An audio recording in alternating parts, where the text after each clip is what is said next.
ভাই আমি তো দুটো বিমান কিনতাম চাই। কি কও মিয়া, তুমি বিমান কিনতে চাও? এখন তো দুটো বিমান চাই কিনতাম চাই, বিমানের পাইলট তো পাইতেছি না ভাই। আমি এত বড় একটা বিমানের পাইলটের ড্রাইভার, তুমি আমার চই উঠলো না। ভাই আমার তো চলো না, আমি তো আমার মতন লোকই চাই। আমার দুইটা বিমান, আমি দুইটা আকাশ উড়াইমু, আমি দুইটা পাইলট পাইতেছি না ভালো ইন্টারন্যাশনাল। আরে মিয়া, আমি তো ভালো পাইলটের ড্রাইভার, আমি তো ভালো পাইলট উড়াইতে পারি। কি করেন ভাই, তাহলে তো আমার আরো 2 দিন আগে ওই বিমান আমার উচিত ছিল। তুমি এটা আমার লগে যোগাযোগ করবে না? তাহলে তো ভাই ভুলটা আমার গেছে তো ভাই, তাহলে তো আমি একটা চিন্তা ভাবনা করে কালকে আর বিমানটা নামে। আমার অভিজ্ঞতা কেমন ভাই? ভাই আমার অভিজ্ঞতা তো খুবই পাক্কা, তুমি আমার অভিজ্ঞতা নিতে চাও? ঠিক আছে। তো ভাই কেমনি বিমান উড়ান আপনি?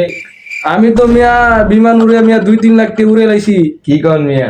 হ্যাঁ মিয়া, কি রাখছি ওই যে মোবাইল উড়েন নাকি বিমান নাকি? হ্যাঁ মিয়া, অনলাইনে তো মিয়া সেই বিমান উড়াইতে পারি আমি। ভাই আমার এই বিমান আলাদা দরকার নেই, আমার বিমান যাবো আমিন বাজার খাবো।